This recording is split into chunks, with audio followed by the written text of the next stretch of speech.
I will never know the depths of your love. Hi everybody. Oh, sorry about that. That's all right. And we're back. Here I am. And you're front. All on you. You're all here. I am all here. Estamos aquí. All right. Pages.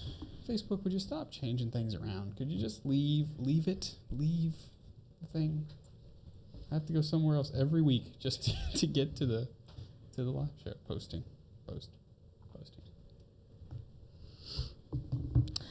Let me get to my Facebook. All right. I'll remember to share it this time, I think. All right, there we go. Ooh. Thing. Hey, gang. It's taking us a little while to realize that we're here. But we're here. We're here. Okay. Estamos aquí. Sí. Que Kathleen habla. Por los siglos de los siglos. Amen. Join in the fun. What if I don't want to have a watch party? I just want to share. Now. Share.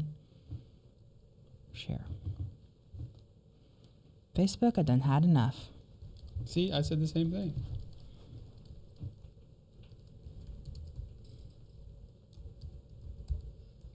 I have to go get a flu shot today after this. After this, what are you gonna do? Well, my cousin works at the stat place down the way. So Is that like an urgent care? yeah. Oh, okay. Yeah, well, that's nice. So we're gonna Oh, go yeah. get it, and then we're gonna go have Waffle House. As opposed to the staff infection Nice. place, which- The stat, not staff. Oh, They staff. wouldn't name a just place that. staff. It's bad marketing. It's true. Come here, you won't get staff. Yeah, it's like With calling a slag someplace grid. the swine flu. I do like The waffle. swine flu clinic. No, it's completely unrelated. It's all one word. Mm-hmm. Okay. All right. Here we are. Yeah, you know that main camera, that PTZ camera, that's our wide shot, is in fact blurry. That's just a limitation of the camera. When it's zoomed all the way out, we lose focus. But when we zoom in, it does just fine. See? Yeah. And then you zoom all the way out and blurry. It's a limitation of the technology, I guess. It's a limitation of material existence. I'm still Yeah. cute, so you know. Kathleen, Well, as always. Kathleen looks good whether she's blurry or not. This is one of those especially examples better of when I'm blurry. I can hardly No, see Kathleen ya. literally always looks good. That's She just an does. example of one of those amazing. It's amazing. It's amazing. You look amazing. What's happening here? I don't want to know. I don't want to know. I don't want to know. We're just talking about girl stuff. Yeah, I don't want to know. Taylor, you should be here because they're talking about girl stuff. Come on, we're gonna have girl time. I mean, yay. Welcome to the Catholic Underground. It's girl time. Yay. Yay. Let's talk. Open Although your I'll tell eyes, you, newest color. the Becky, Kathleen, Olivia show, that was pretty good. Oh yeah, when we had girls' night in. Yeah. You had several of them, actually. Mm-hmm. It was fun. Oh, dear me. Don't throw out your your shoulder. Yeah. Yikes. That's up my body. Yeah. Oh, dear. Yeah. You may need to go to urgent care before it's all said and done. Look. Yeah. Crack, crack, crack, crack. Every time I go to the doctor, I'm like, they're like, "What's your main complaint?" I'm like, It's more of a litany. well, yeah. Being here. I went to the chiropractor, and you have to they give you like a picture of a body, and you have to put like where your pain You have is. point on the. And You just they were circle. Yeah. It was like my whole. If you're looking at my whole right side down the back, it was like XXX, triangle, circle, circle, circle. Oh my. Because they all meant different kind, like stabbing pain, dull pain, Oh dear. feel like your body's gonna fall apart pain. I was like, Kathleen. I know, man. I'm an old lady. But I am older, so what does that say about? Oh, I popped my shoulder in class the other day, and just because it hurts, so like it feels better to pop it. And one of my students was just like, Miss Colino. And I was just like, I'm fine, don't worry about it. She was just like, 9 minutes. This is unnatural. Yeah. please don't do that again. Just gonna stay on you, Kathleen. Okay. Hope you're okay with that. Dude, look at that shot. Oh. She's bringing in the viewers, Kathleen. I'm so cute. You notice we have. What?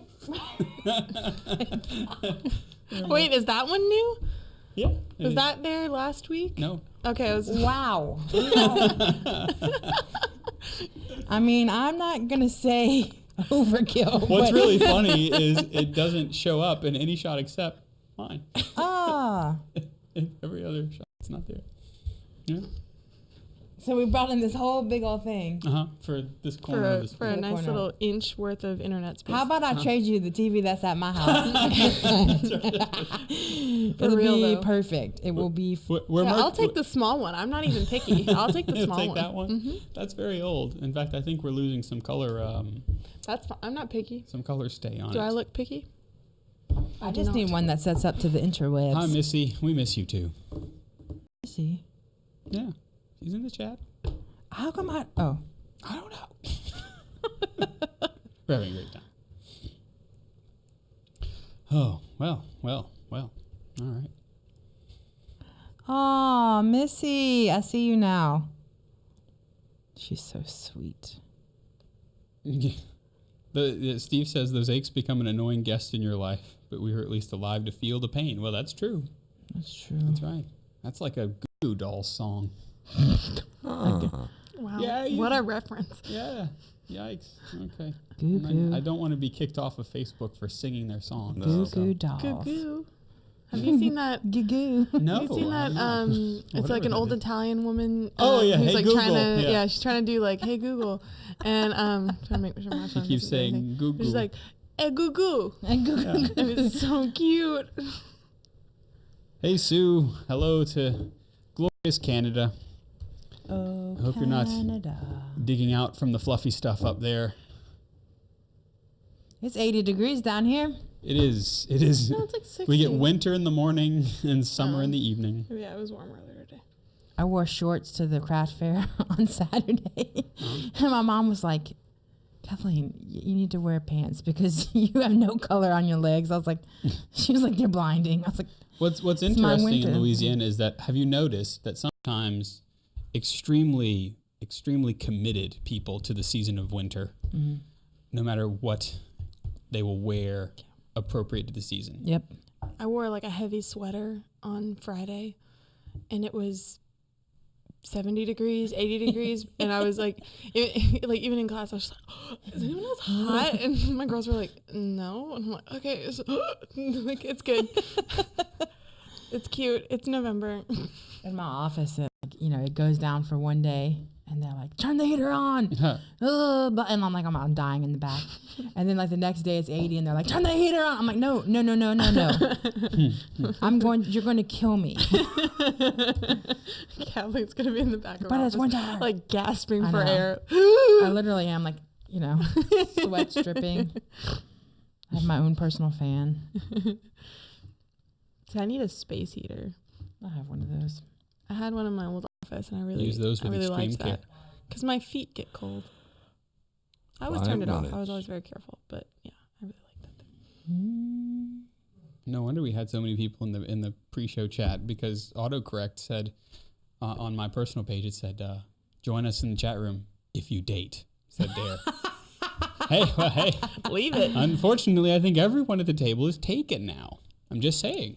That's Yeah. true. It is true. I myself am married to Holy Mother of the Church, and then they're not married yet. But you never know. Not You yet. just never know. But there are both. No pressure, gentlemen. That's right, viewers. You snooze, you lose. That's right. Although You snooze for a long time on this one. I'm just saying.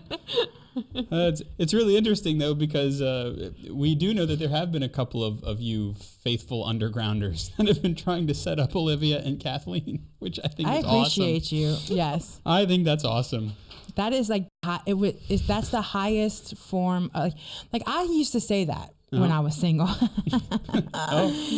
The majority of my life. For a minute. Before 2 months ago. I used to say that all the time. I'm like, set me up. Someone call me. And nobody ever did it. And then I get a boyfriend. Somebody's like, I got somebody for you. I'm like, well, come on. Well, I appreciate it. thank you for the effort. Good effort, everyone. 6 inches of snow last week, but it melted. Praise Jesus. Yes. Yes, the best kind of snow is snow that is not in your way. It's gone. It's been shoveled. Yeah. Dr. Bradley Fossier, are you saying that? What are you saying? Well, I mean, do you want to be on the show, Brad? Is that what it is? I mean, I think you've got your gig. You're working there with other Brad, but you're more than welcome. Come on down. You're married. You're already taking 3 minutes. 3 That's true. You're minutes. married, Bradley Fauché, doctor to the stars. Well, at least Dr. to Brad. priests. Yeah. At least to the stars of St. Francisville. Well, and to the stars of people on the Camino. That was how Father Ryan found the correct unguent for his feet. was good old Dr. Brad said, look, here's what he needs. Go get this. Barter. Barter trade. Barter. Steal. Yeah. Oh, he's shots. I'm not sure who fired the shot. If it was me, you're darn right. If it wasn't, then I can't take any. I'll claim it. Pew, pew, pew, pew. No, we welcome all on the Catholic Underground. He would be really good. He'd be really good. He would. Stand in. Actually, I would be okay with a double Brad show. A double Brad show. As long as Father Brad would wear his clerical attire, I think we'd be. That was a shot fired. It'd be fine. It'd be fine having him on the show. Did it even work? Yes, it worked. Father Ryan's feet healed in time. 2 minutes. Don't rush me, Jeff. No, this is time, Kathleen. It marches forward like an ever-flowing stream. You know the song. All right, let's pray. In the name of the Father, the Son, and the Holy Spirit. Amen. Almighty God, we give you thanks for this day, especially as we celebrate the feast of Christ the King. May he reign in our hearts, and may the work that we do in this apostolate, O Lord, help to extend his reign unto the farthest reaches of the world. We ask, O Lord, that you would be near all of our benefactors, all those who watch and listen to us, especially those who are carrying the cross at this hour. We ask also that you would protect all of our equipment from the deadly attack of the enemy. Keep us always close to the Sacred Heart of your Son. We make these prayers in trust through Jesus Christ our Lord. Amen. Father, Son, Holy Spirit. Amen. All right. Now that I've fired all of my shots, I think we can do a show. So we got about a minute to go. What's interesting is this is being recorded on Facebook for posterity, so Dr. Brad can show it to Brad. I never remember that part, but it's okay. It's all right. I stand by what I said. So in less than a minute, we'll be coming to the top of the hour and the beginning of the real show. So stay right where you are. You might see a blank screen, but don't let that stop you. We'll hear radio, and then we'll go to, video. Catch you in a second. Is necessary before the end of February. If you have any specific questions, call Green Seasons at 888-353-1971. That's 888-353-1971. Or visit us at greenseasons.us. The way, Our catechism, the truth, Holy Scripture, the life. Catholic tradition. Now, more than ever. WPYR 1380 AM Baton Rouge and WPYR LP 105.9 FM Baton Rouge. Today on the show, get a load of this wedding reception. St. Albert brings the and crosses the streams. Whew. Looking back on Pope John Paul II's letter to families, our picks of the week, and so much more. They Got the Underground starts now.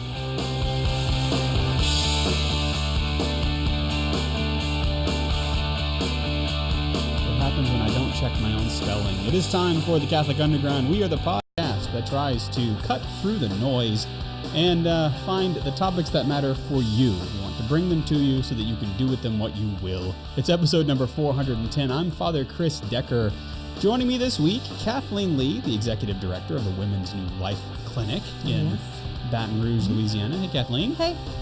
By the way, she's back. I'm back. That's right, yeah. For those of you who are maybe intermittently watching the show, she never left. I didn't. No. Also, Olivia Galino, she's the student of life, our resident Italian food critic. Hey, Olivia. Hello. Also, if we go up to the Satellite of Hope, the Jeff Star 1, we will find Jeff Blackwell always sitting behind the controls doing what he always does. Hey, Jeff. Oh, you're back. That's right. Hey, Father. We're doing good. Had a microphone malfunction here on Earth, but it's okay. We're good. And then also, if you're watching us on the video feed on Facebook and all around, we got Ed running all those graphics and stuff. So it looks good. Great. Sounds good. It's Jeff. All right. Okay. Now, this is probably one of the coolest things that I've seen in quite a while. This is from the Warm Your Heart Desk, Ephesians 5 tray.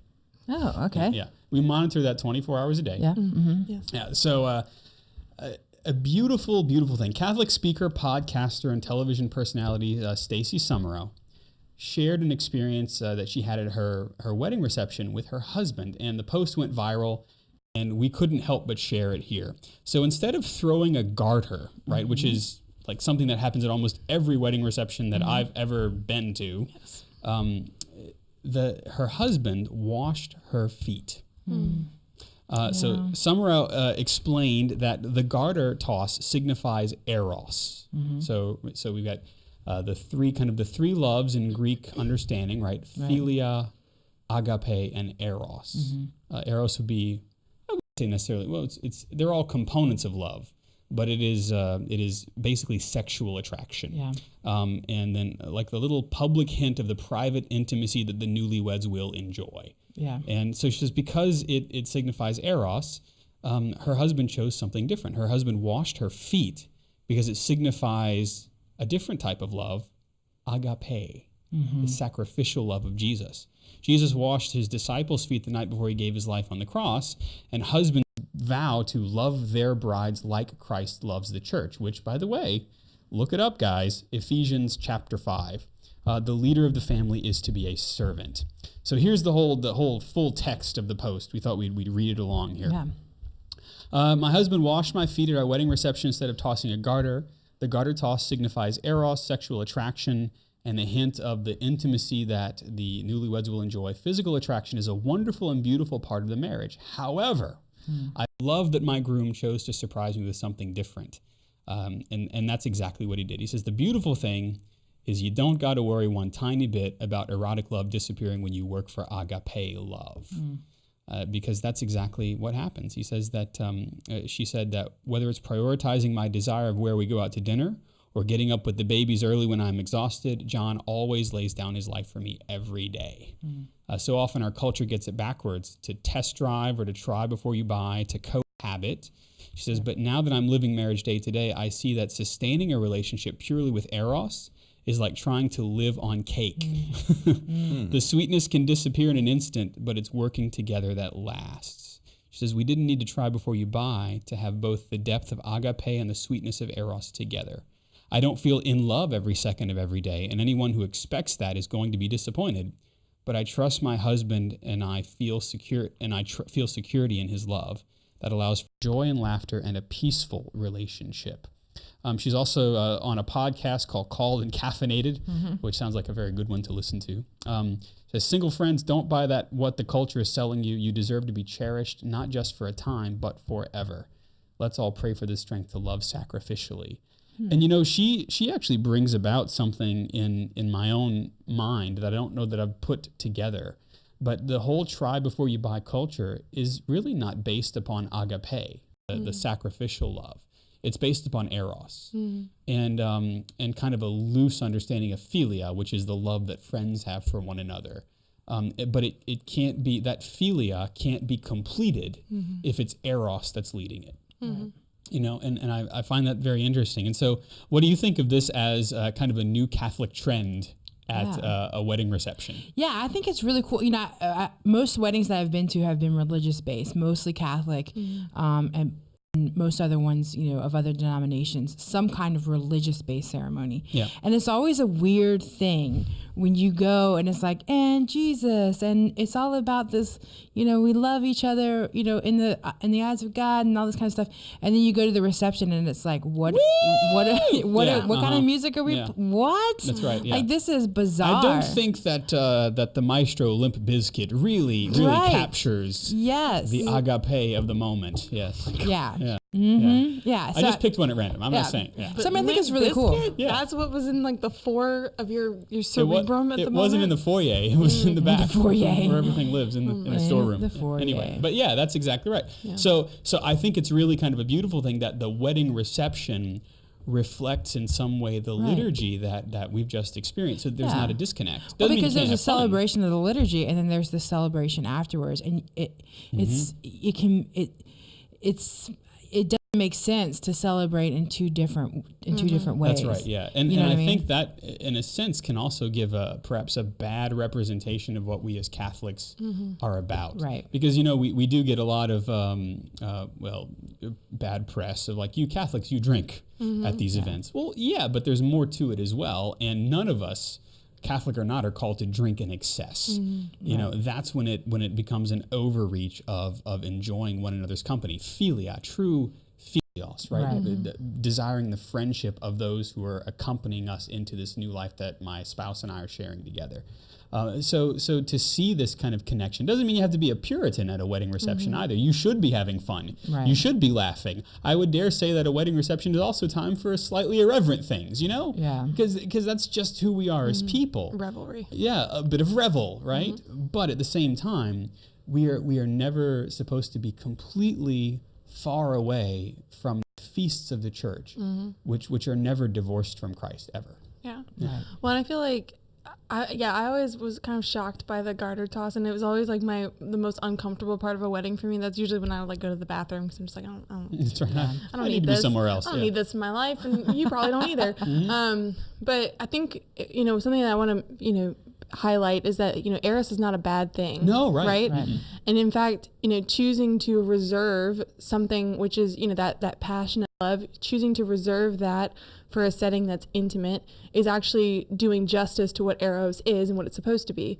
right? Eros is supposed to serve love, right? It's a type of love. You need it, right? But it's not supposed to be, like put on a pedestal, like for everyone to see, right? Right. And so like, I like that there's this kind of union or this realization that like, okay, well, all of the parts of love, all of the aspects of love have their moment, right? But what are we choosing to highlight about this particular moment where we're like coming together in a sacrament? Right? That's right, and something too that's public from the first moment to the last moment until we get into the car on our honeymoon. You know, and I know behind Olivia on the screen for those of you who are watching on the radio, you actually see kind of a beautiful moment of eros, philia, and agape coming together as Summer is kissing the head of her husband as he is taking her shoe off to put it into the bowl to wash her feet, and that's the beauty of it is there can be an extension, if you will, kind of a sneak preview of the eros that my bride and I will share. But whenever it's publicly on display, it has to be ordered, as you say, with the other two loves. Yeah. You might need to do a little research with C.S. Lewis as well. The Four Loves is one of his great books, kind of breaking out some of those sorts of things. And even Benedict too, of course. But no, Benedict too does a lot to like to rescue. Sorry, Pope Benedict. We're very close. The 16th. He does a lot to rescue eros. And kind of like put it in conversation again with agape. Like what is it? Deus caritas est is his, God is love. I really recommend that one because he spends a lot of time kind of, I don't know, I feel like he's like a surgeon, kind of like stitching up the wound of eros because we just don't understand it anymore. And so he spends a lot of like the first part of that encyclical, which was the first encyclical that he wrote as Pope, just like doing that handiwork, that very like neat and very precise handiwork of like rescuing what eros is, but then putting it in conversation with, okay, who is God? Right, yeah, right, because philosophically, eros needs to be rehabilitated in our world, you know, and so this wedding reception kind of paraliturgy, is a beautiful way, I think, to do that, to give all the people at the wedding reception an opportunity to say, what is this? Yeah. As I said at a funeral the other day, because I knew it was Catholics and non-Catholics. And, Catholics are weird. we do these things that people always ask questions about, and everybody says they're just weird. Mm-hmm. But they're never without an explanation. They're never without not just a reason, but a deep reason. Yeah. And so, how beautiful would it be to go to a wedding reception and see something like this? Yeah. I think that's a great idea. You know? Mm-hmm. It's interesting. The Seventh-day Adventists, the washing of the feet is a sacrament for them. Really? Mm-hmm. Yeah, because it's a deep kind of beautiful entering into a moment where Christ is doing something important. The mandatum, as we say in Latin, the so must you do also. Yeah. And so it really kind of works for us as a sacramental, something that points towards the Eucharistic sacrifice and points towards agape, towards service, sacrificial service. Yeah, I've had my feet washed before, and it is as someone who is like a doer of things. Yeah. If you, it was at a leadership retreat, and it was one of the hardest things to have done for me. Yeah. Like I wanted to go to the bathroom. I wanted to I can do everybody's, it's fine. But like to sit down and have it done to you is it's true. Because it's so humbling. And it's intimate too. That's the thing. Yeah. It is intimate. Yeah, exactly. Yeah. And it's like, oh my gosh. Just like in Jesus' time, the feet are not things that people enjoy presenting publicly, Right. And I know it's one of the most, for me as a pastor, it's one of the most moving things that I do on Holy Thursday is to take up the mandatum of the Lord and to wash the feet of those who serve in my parish. And it's an intimate moment. It always, I cry like a baby the whole time. I feel like the woman washing Jesus' feet with her tears because I'm sitting there crying as I'm washing their feet, because to be able to serve the servants of my parish is it's a great honor. And so to see that alive in the 5th chapter of Ephesians in sacramental marriage by way of this sacramental is beautiful. Which, by the way, I should explain. A sacramental is a symbol or an action that points towards, or an object that points towards the sacraments, right? So a blessed medal, a sacred action like the washing of the feet, something like that. We call them sacramentals because they point towards a sacrament. They point towards the Eucharist or towards baptism or something. And so Catholics are encouraged to use sacramentals because they're those kind of like those tuning forks for us to make sure that we're on the right pitch, headed in the right direction. Yeah. Which, Jeff, you going to wash Diane's feet when you get home? Every night. What are you talking about? Oh, I'm sorry. I didn't realize this is just a regular thing for y'all. Because Jeff is filled with agape, let me tell you. That's true. Well, the woman works hard. I'll just put it that way. So that's true. Well, I mean, sweet. And you're still together. How many years has it been, Jeff? Well, let's see. It was. Okay, I didn't mean to put you on the spot. It's been a while. Coming up on 46. Yeah. 46. Yeah. That's fantastic. Yeah. Jeff. That Jeff. He's going to be Employee of the Month next month. Oh, that Diane. I tell you. Yeah, Diane's great too. If you haven't met Jeff Blackwell's wife, we'll have to get her up on the satellite, I hope, one day. Yeah. Up on the Jeff Star one. She would love it. Yeah. Yeah, we should. All right. So think of it. Let us know if you do this at your wedding. If it happens to any of the people that are on the Catholic Underground, I'm sure we'll hear about it. But what you should know now is that we are the Catholic Underground.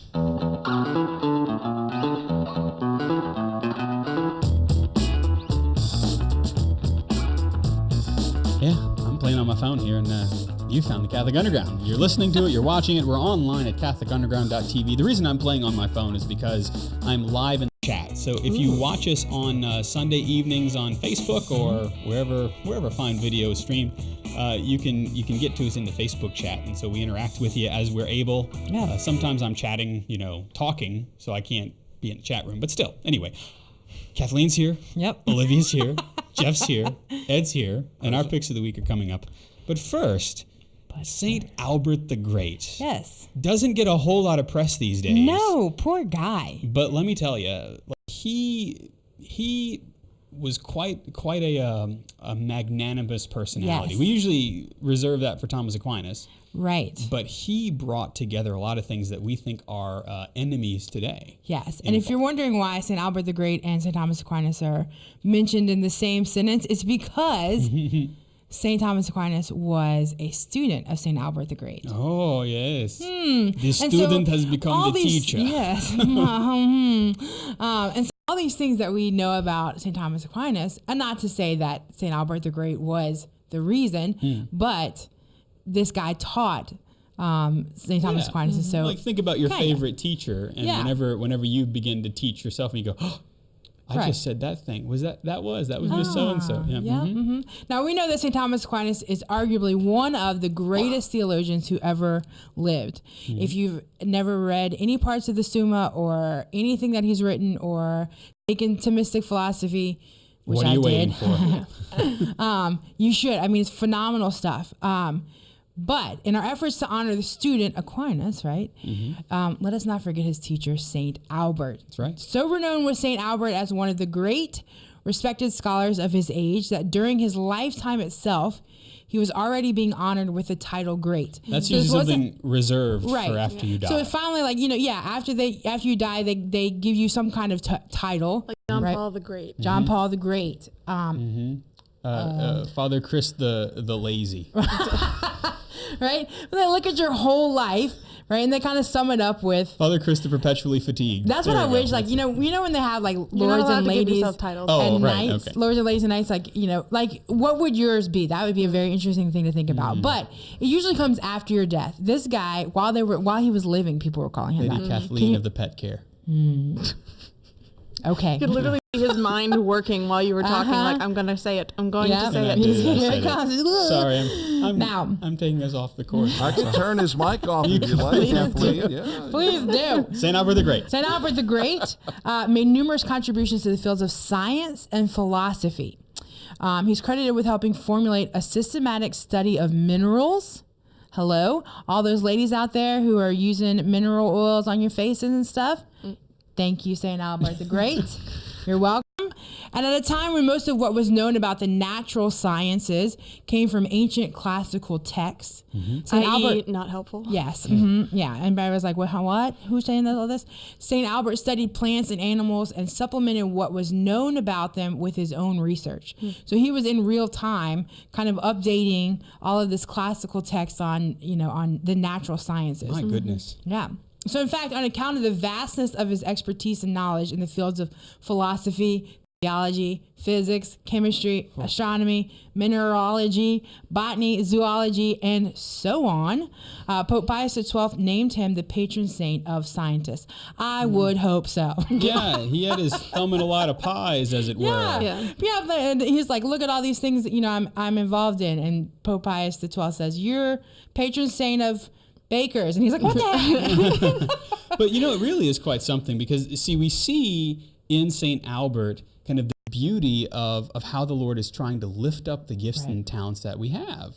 Exactly. Because, the reason he's the patron saint of scientists is because he looked at the world around him and went, I have to understand this. Right. And I want to, because I'm a Christian, I want to see how what God has made interfaces with what I can know about this. Yeah. That's how it's supposed to work. Yeah. And I'm sorry, I was just going to add, and historically, that's what philosophy was, right? That's why you have philosophers who are like him, were also scientists. But then you have people coming more into the Enlightenment period who, like Leibniz was a philosopher, but he's the one who perpetuated calculus, right? They are involved with a lot of different, even Descartes, he was a philosopher, but he also contributed a lot to mathematics and stuff. So this is not unusual, but he took it to a next level, right? Yeah, and so you would think some of these areas, it's very easy to get bogged down in the world around St. Albert, right? But he was always studying the things of this world with an eye on things from above. Right? St. Albert was among the forerunners in concretely explaining the relationship between faith on one hand and philosophy, reason, and the sciences on the other, which is still being not discovered, but kind of worked through today. Vilified, actually, in many ways. But it's interesting that he began this work in all these different disciplines, but really was Thomas Aquinas who took it to the next level, right. Kind of learning at the feet of his teacher, right. Bringing in Greek philosophy and saying, so this is what Albert must have been talking about, Yeah, it's very interesting to see, how I had a professor in college, Dr. Dr. Chris Baglow, who wrote a textbook on faith and reason and science, and how the two have to go hand in hand.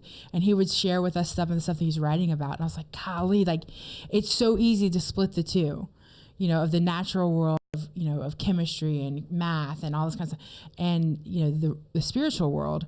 But really to see how those two go together. And there's a Catholic author, Kevin Vost, wrote in a biography that he's writing about St. Albert. He said, "For Albert, there was never conflict between science and religion, faith and reason, the material and the spiritual realms. For him, the whole world was theology because the heavens proclaimed the glory of God." Right. So for St. Albert, this was, the natural world was just evidence of God. Right, of the glory of God, of God's creation, and he, made the connection between the two. Now, while his main approach to science was empirical, meaning that he tested his scientific theories by observing things in the world around him. It's all about observation. Now, keep in mind that the 13th century scientific studies lacked the kind of laboratories that we see today that they're using, and the equipment that we have that can, what are these proton split atoms? Yeah, ridiculousness that we have going on. Now, they didn't have all of that in the 13th century, right?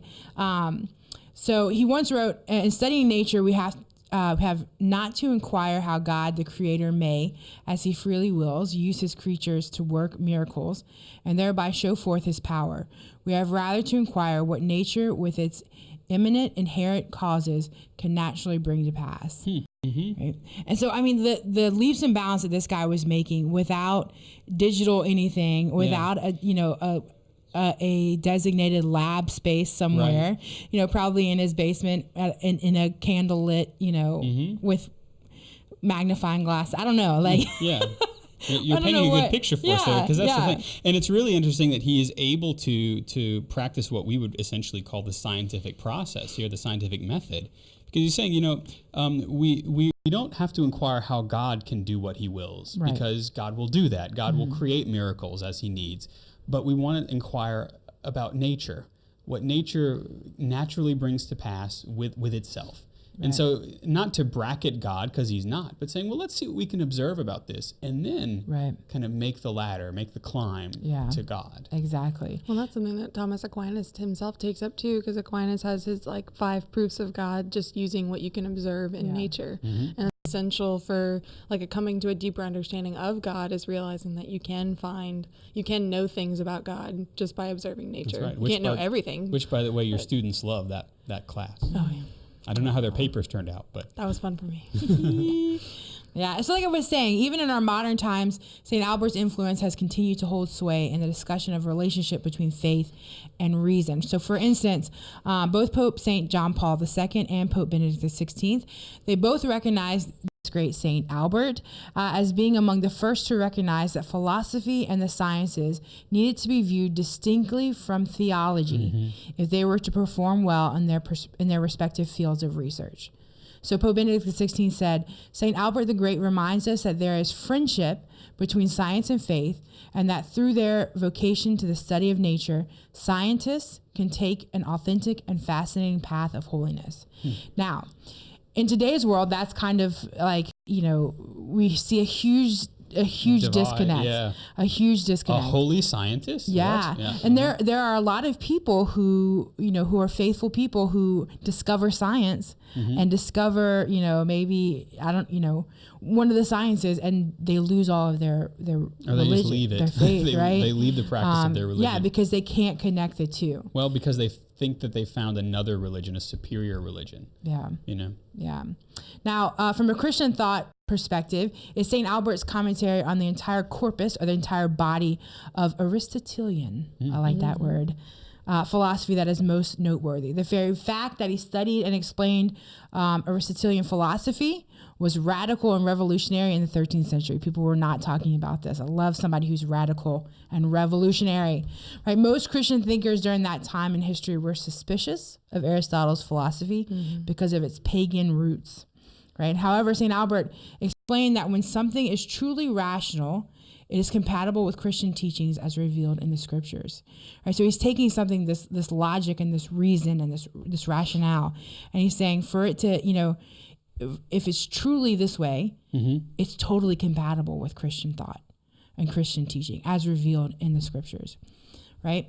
So St. Albert's witness stands out most profoundly because he demonstrated that as much as theological studies that delve into the deepest mysteries of our faith are distinct from the study of philosophy and the natural sciences, the two go hand in hand, forming a part of man's thirst for truth, happiness, and ultimately God himself, right? This desire for us to know truth, right? For us to know what is real, that can be seen in the sciences, right? Through God, right? Through God himself. And so in the words of Pope Benedict XVI, he says, how many scientists, in fact, in the wake of St. Albert the Great, have carried on their research inspired by wonder at and gratitude for a world which, to their eyes as scholars and believers, appeared and appears as the good work of a wise and loving creator. Scientific study is then transformed into a hymn of praise. Yep. So as we were studying the way that God created us to be, like God didn't create like all these things, for us to discover, and then he'd be like, oops, they found me out, know? No, right. And then he vanishes in a puff of logic. Yeah. No. No, he as we discover these beauties of nature, the way that God created things to work. Yeah. It's a revelation of God himself. That's right. They don't point back to themselves. They point beyond themselves. Right. And how beautiful. It transformed into a hymn of praise. Right. Which is why we can actually talk about, in a sense, the sacramentality of nature. Right. Because it points beyond itself back to God. Absolutely. Oh, we could just keep on St. Albert here. But we got to go. We'll be right back after a second. So stay with us. Catholic Underground.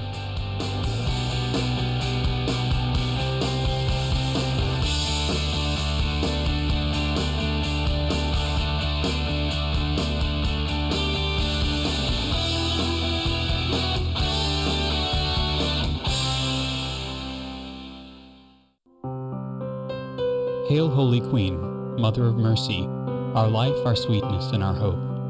To thee do we cry, poor banished children of Eve. To thee do we send up our sighs, mourning and weeping in this valley of tears. Turn then, most gracious Advocate, thine eyes of mercy towards us, and after this our exile, show unto us the blessed fruit of thy womb, Jesus. O clement, O loving, O sweet Virgin Mary.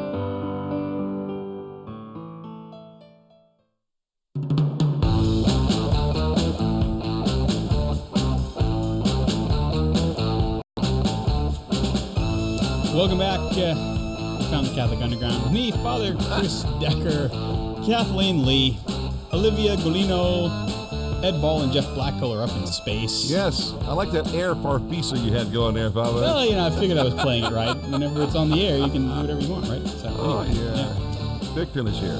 Yeah. There we are. Yeah, cool, yeah. Our picks of the week are coming up, but we wanted to spend a little bit of time. So at the top of the show, we talked about the beauty of marriage. Kathleen talked about how science and faith all come together. Yep. And so we figured we'd give a little bit of time to Pope St. John Paul II. 25 years on, this year was kind of the 25th anniversary, if you will, of his letter to families. And again, trying to aim for this synthesis of all of these things. And so we thought we'd just kind of crack open that letter a little bit. The Catholic News Agency started that. So we figured we'd kind of open up their mind grapes. Yeah, crush those mind grapes. So I feel like in the recent couple of years, we've been celebrating a lot of like crucial anniversaries of different encyclicals and just things. You know what I mean? Like with like tens like and Humana fives. Vitae. Yeah, Humana Vitae. I think the letter to women celebrated a similar anniversary.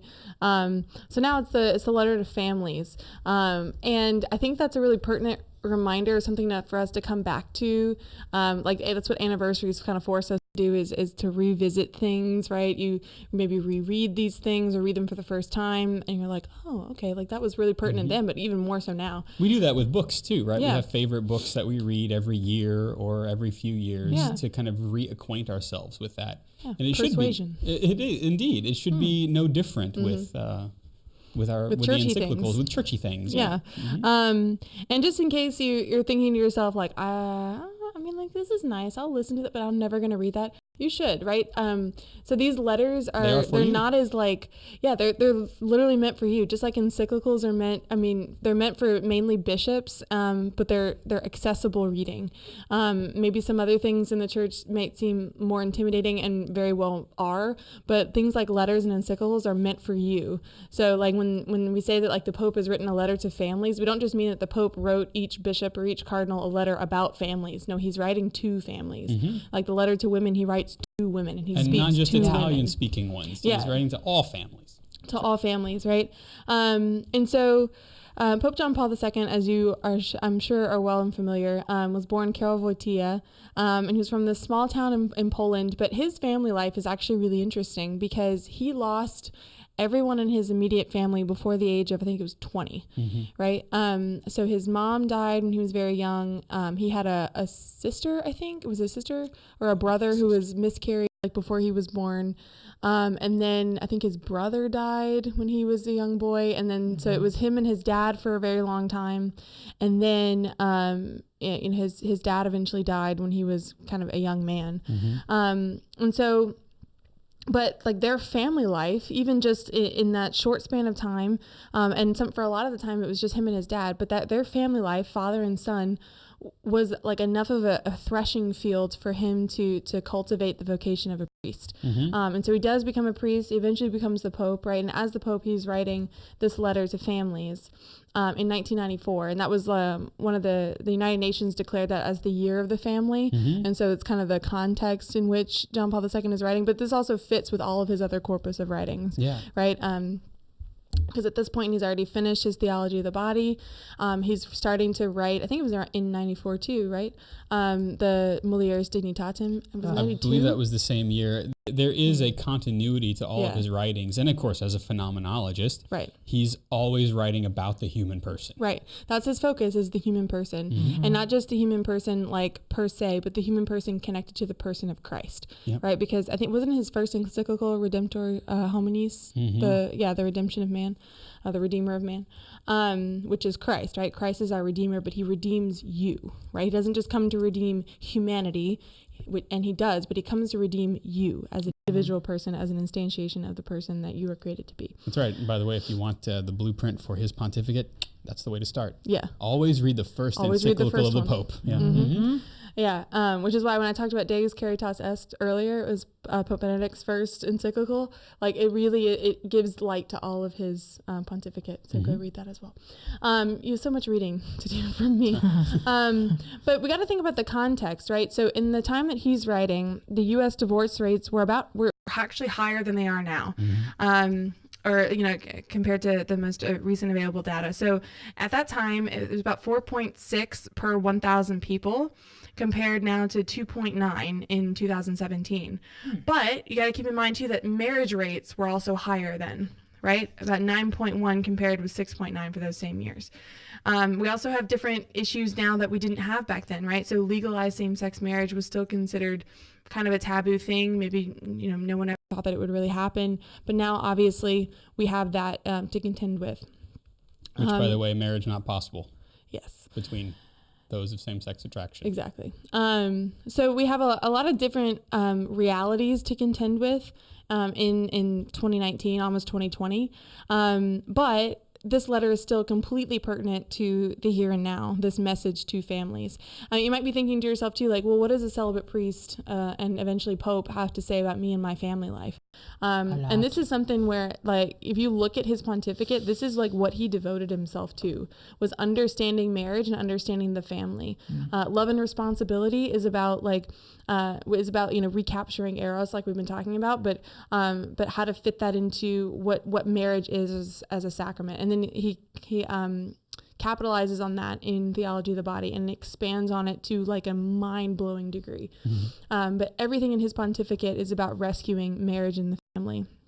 And so this kind of is almost like a crown on top of the work that he's done up until this point. But he also just in his life, he was a chaplain while he was a university, while he was a professor at a university, and he spent time with his students, and he kind of like not followed them, that sounds weird, but like through their life as they, got married and had children, he stayed close with them. Yeah. Right. And he, took them on camping trips and just different, different things to kind of stay involved in their life, but also to learn from them. Like when he wrote Love and Responsibility, it said that he like kind of pitched it to this group of students, and they helped him say like, no, this is not accurate. Yes, this is, and here's another way of saying it. Right. He really like was humble and open to that one, kind of experiential poverty that he had. But it doesn't mean that he has a poverty of understanding. And so he was really able to support these young families to help them live their faith at a time when the communist society was trying to undermine the family, right? So even in maybe a way that we're familiar with, right? Society was not supporting the family at all, but he was doing what he could to not only learn from them, but to provide a basis of support for them. And so while the Communist Party, like we said, did rule Poland, it meant families' work and school schedules were arranged in such a way as they spent as little time together as possible, right? That's what we mean by not supporting the family. And so it was the state and not the family, according to the government, because the state was like the ultimate good, the end of society, right? It wasn't the family, right? The family served the state, not the state serving the family. But the reality is that government, right, in its original forms and its original intentions, is meant to serve the people, right? But what it becomes, and what the temptation is most lived out in real ways in like the Communist Party and the communist regimes, is that the family, the individual, the work of the family and the individual, and just their existence, it starts to be geared towards the state, and so it becomes this master-slave scenario. And so really what John Paul II was doing as Karol Wojtyła, right, he was really just in this battle for family life. And that's really what he devoted himself to in his pontificate, and not just communism, but communism specifically as a war against the family. Yeah. Because, I mean, if you listen to the messages coming out of Fatima, right, that's the last battle, right, is against marriage and the family. And John Paul II knew that. Whenever humanity, whenever man and woman become devalued, and that certainly can happen in an atheistic regime, then it becomes very easy for us to devalue everything else in society. Because if Christ is the center around which all things rotate, if you will, right? Christ and his cross, and if it is Christ, as we say in Gaudium et Spes, I believe number 23, if it is Christ who reveals man to himself, if it is Christ who is the center of everything, whenever we devalue man, we even empty the cross of its meaning. We empty Christ of his meaning. And so then we can just kind of put ourselves in there and obliterate everything else. And so you can see Pope John Paul II had a good reason for taking on, if you will, this burden of kind of rehabilitating the family, because that was, dare I say, one of the fallouts of the First World War. Certainly was the fallout of the Second as well. Yeah, and so in this letter to families, we see how John Paul is recognizing all this, and like Father Chris was saying, like the context is very important. So he's identifying not the individual, not me kind of bolstering my own self, my own ego, my own will, as the thing that's going to make it for me, make it happen for me, make my life what I think that it should be. But he says that the family is the pathway to holiness. Yep. And this is something that at this point in history is really being lost, or it's at least being chiseled away at. And so in this letter, he says that the family is placed at the heart of the great struggle between good and evil, between life and death, between love and all that's opposed to love, right? And that's really, I mean, he does this in Theology of the Body when he goes back to the garden in his first kind of Act 1 of his catechesis on the theology of the body, right? He goes back to the garden and he looks at that first interaction of sin between Adam and Eve. And what really happens is their family life is deteriorating, right? And that lets in the possibility of sin, right? Because Eve takes her eye off of Adam and starts looking at something she starts looking at something that seems appealing, right? And Adam doesn't say anything, right? So their roles, his role is to be a protector, to be the authority, right? But to be the protector, the one who guards the garden. And the garden is not just a physical place; it's Eve, right? Eve is the garden. And he fails to protect the garden. That's his job. He's the gardener. He had one job. Right?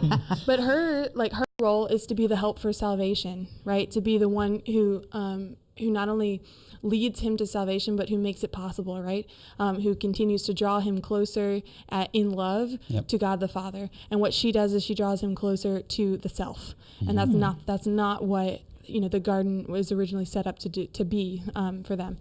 Anyway, so John Paul II is really highlighting that in this letter, and he says that the key to building up a civilization of love is the family.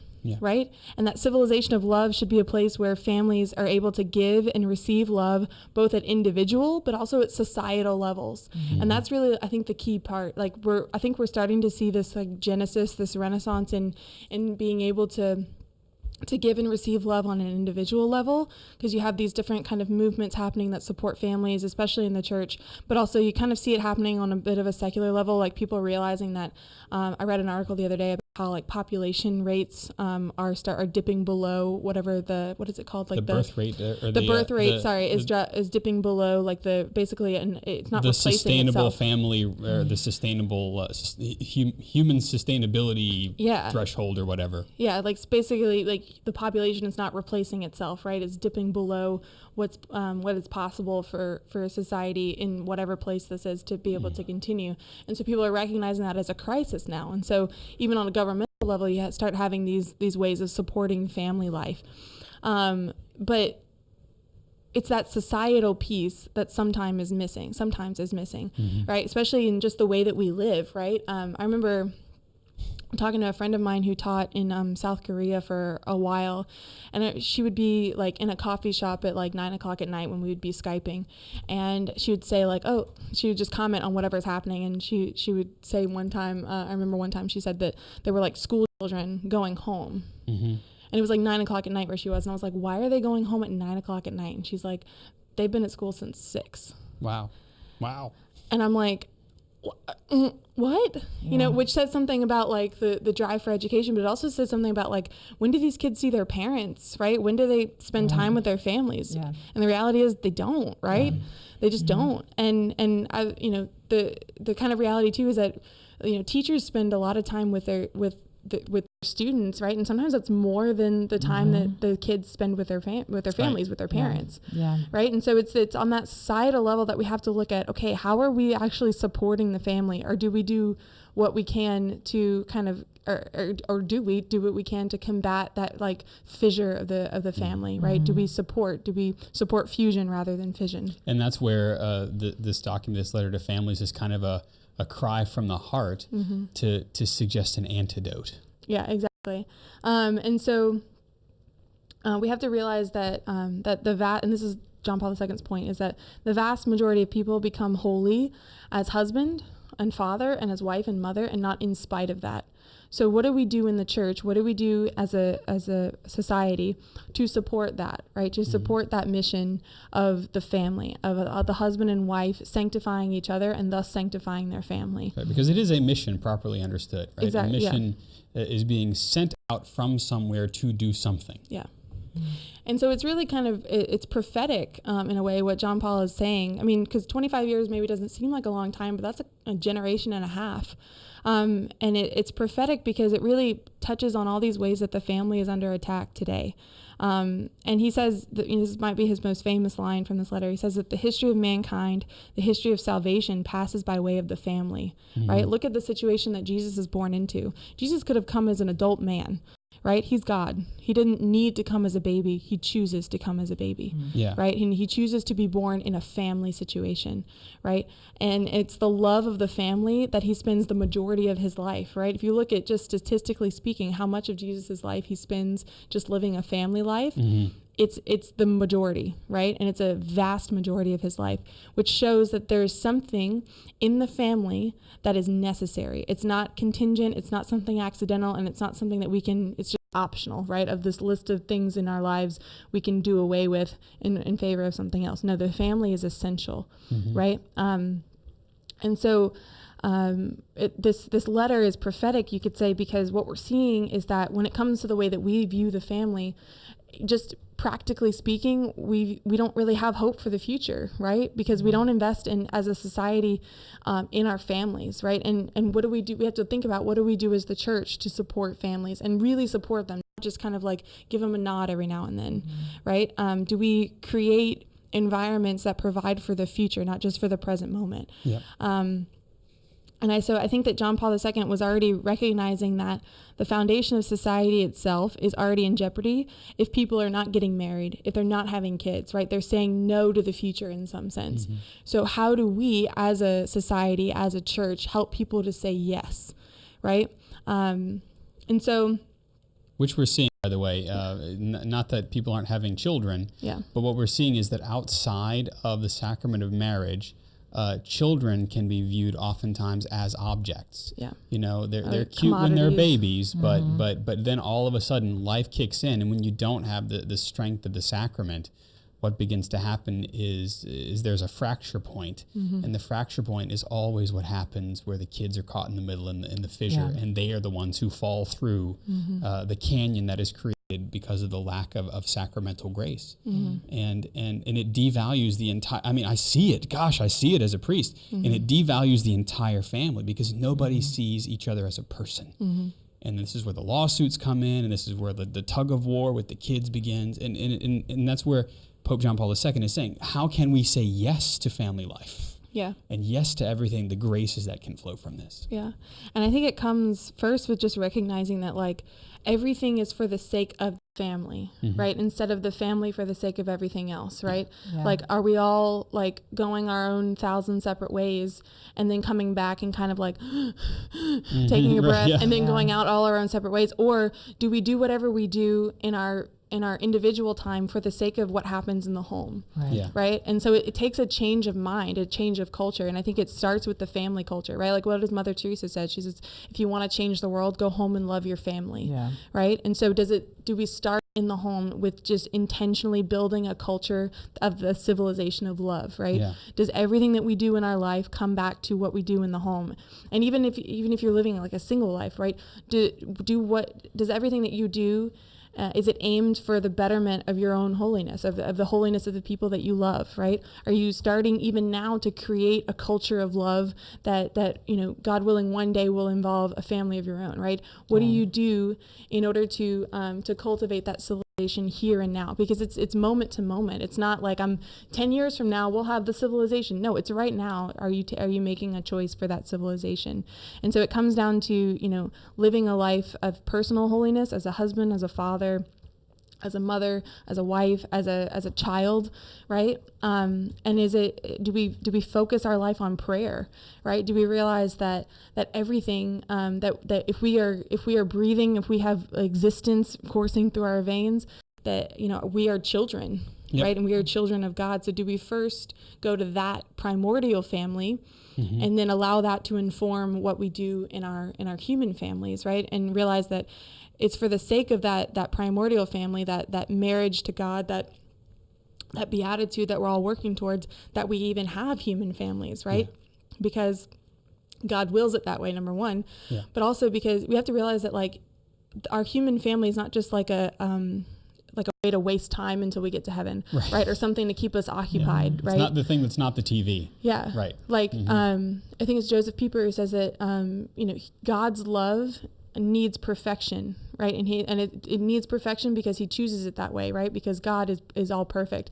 But he says that God has so willed love in such a way that it needs perfection in human love, right? So in the love of a husband for his wife, and for a wife for her husband, and the love of their family, that perfects God's love here and now. Which, by the way, is an outpouring of Ephesians 5. Yeah. Right. Ding, it's ding, also kind of a Philippians 2 thing too, where Christ learns obedience through what he suffers. He learns to love in his humanity it is perfected Yeah. by submitting himself to something greater than himself. Yeah. You know, and that is kind of at the core of how Pope St. John Paul II shows us the family must recover that. Yeah. Yeah, and it's an urgent situation too. We can't. I think that we're at the point where we can't really ignore like how urgent of a situation it is to rescue the family, but realizing that the antidote starts in just simplicity, right? There's not going to be a program that's going to save it. There's not going to be one person that's going to come and save it other than Jesus.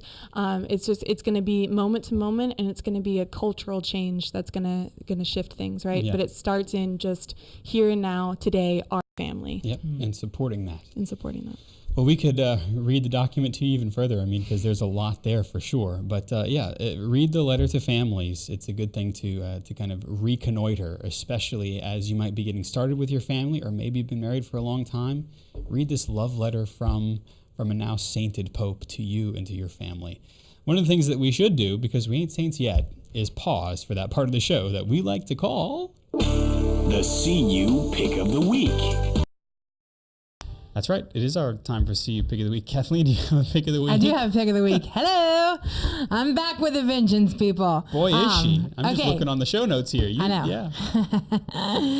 So I didn't become a social drinker. I really didn't become a drinker. Now, this is for our over 21 age, crew. For all of you 15-year-olds listening to the podcast, sorry. Ask your parents. Ask your parents. Yeah. I didn't become a social drinker really until like the last couple years. You've had an opportunity to drink socially. Yes, I've had social friends, Okay, and there right. have been drinks, and so I'm trying to figure out what you drink. What I drink. And so, a lot of things I've stayed away from because they may be too girly or too hardcore.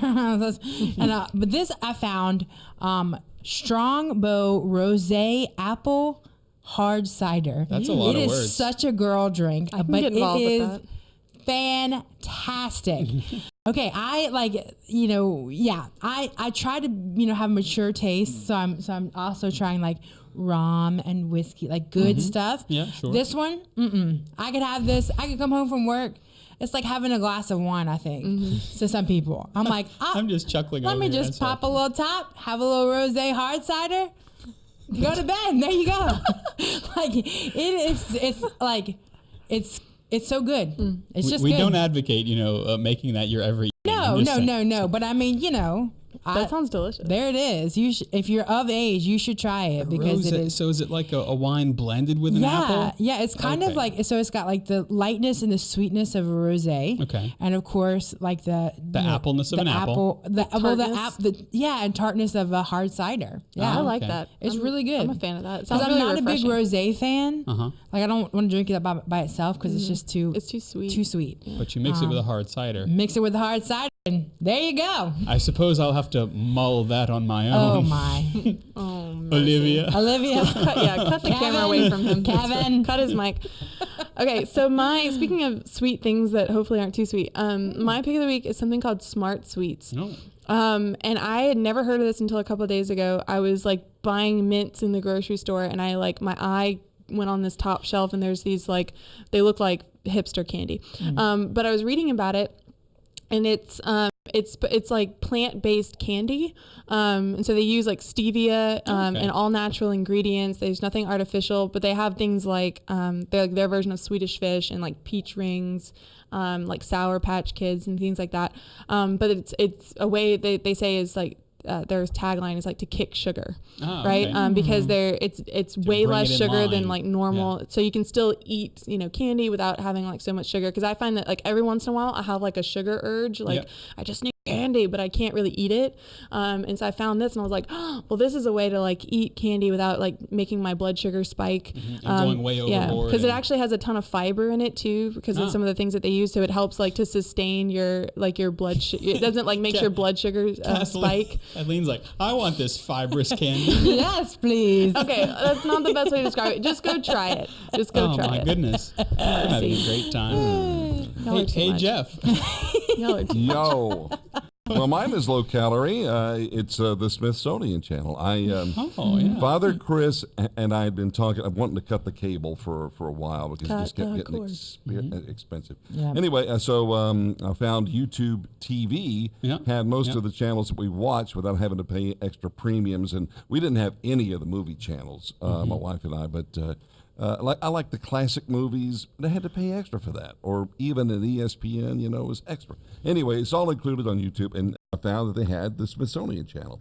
A beautiful photography, great documentaries, and I'm enjoying it. And also your local channels as well. A lot of people don't really know what to do when they want to cut the cable and use a streaming option. So I'm pretty happy with YouTube TV as well. Yeah. Alrighty, my pick of the week, I kind of stumbled across it. I forget what type of food I was looking for, but tasteatlas.com. Tasteatlas.com. What you can do is you go to Taste Atlas and you put in a locale, and it will tell you what the top foods of that area are, what they are, and where you can find them, the best place to get them. So, like if you're looking in Louisiana, you'll see what the kind of the things that we eat, like boiled crawfish and beignets and bread pudding and things like that. Maybe some things that you don't even know about that are part of our atlas of eating. But maybe you want to know what to eat in Poland. So you can type in Poland. And it will actually take you through all of the different types of food in Poland. So tasteatlas.com is my pick of the week, and we'll put a link to that in the show notes. Cool. Yeah, all right. Well, Jeff, we've tasted the end of another episode. We're always grateful to those who support our show by their prayer, by their finances, all of that stuff. We're very grateful, huh? Absolutely. And this week, the Catholic Underground is possible because of people like you. Join the growing number of undergrounders at CatholicUnderground.com/donate.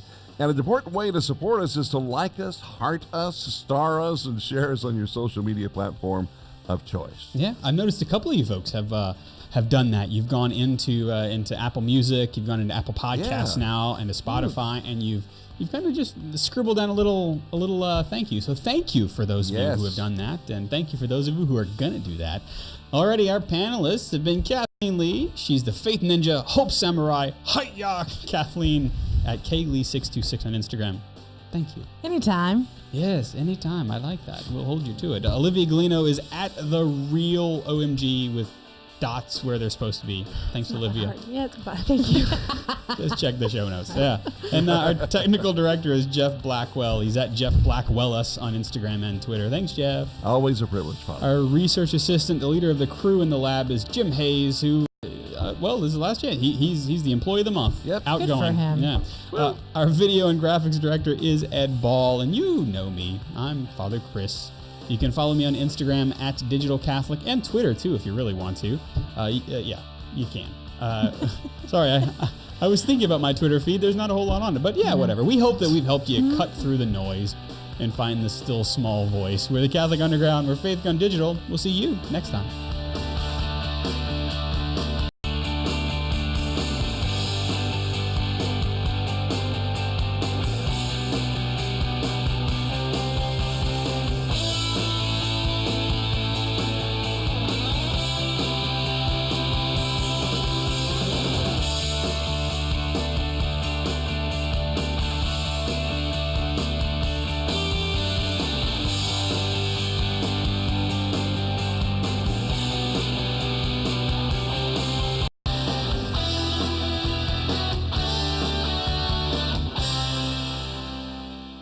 From the Catholic Underground. Bring your camera and celebrate the birthday of Jesus. Happy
Today on the show, get a load of this wedding reception.